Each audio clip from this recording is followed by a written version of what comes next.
Petition rules. RT's Jacqueline Vuga looks at how opposing sides are turning divisions into a tool for political gain. Political tensions are reaching new heights in America, and both sides of the divide, the left and the right, are trying to paint the other's most radical, violent elements as being the true face of their whole movement.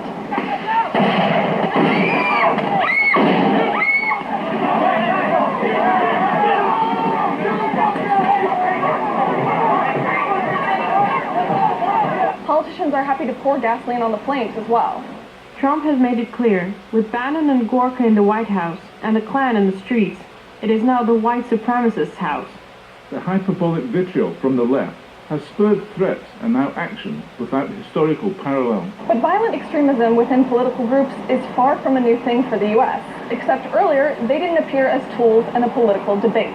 Take Timothy McVeigh, a white supremacist who actually blew up a federal building 22 years ago, killing 168 people. At the time, politicians drew a line between his political leanings and his actions. The motive, to me, of course, is irrelevant. No political motive is worth the life of a child or an innocent human being. So this appears to be a domestic terrorist act. But that sentiment of motive being irrelevant is suddenly no more nowadays. After the recent neo-Nazi attack in Virginia, both motive and blame were placed at the feet of President Trump by the mayor of Charlottesville. He should look in the mirror. I mean, he made a choice in his presidential campaign, the folks around with him, to go right to the gutter, to play on our worst prejudices, and I think you were seeing a direct line from what happened here this weekend to those choices. The same goes for the other side. In 1999, some 40,000 anti-globalists turned the city of Seattle into a battleground while protesting a World Trade Organization conference. We assemble! Peacefully assemble!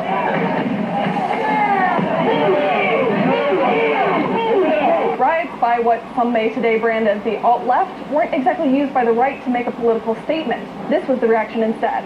We really never saw any of the excitement that was going on in the streets.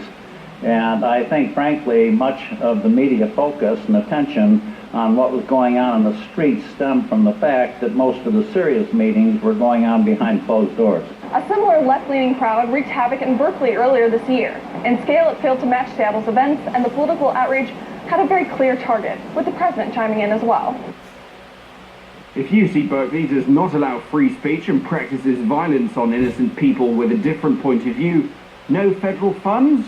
This has been a kind of an evolution of things throughout the past, I'd say, 2 or 3 presidencies, where it's easier to divide people and make them feel like everyone is against them on the opposite party. So when you start playing with identity politics and you start looping in hate groups with that identity politics game, it's not going to go away, and it's not something that started with Trump, and it's not something, sadly, that I think will end with Trump.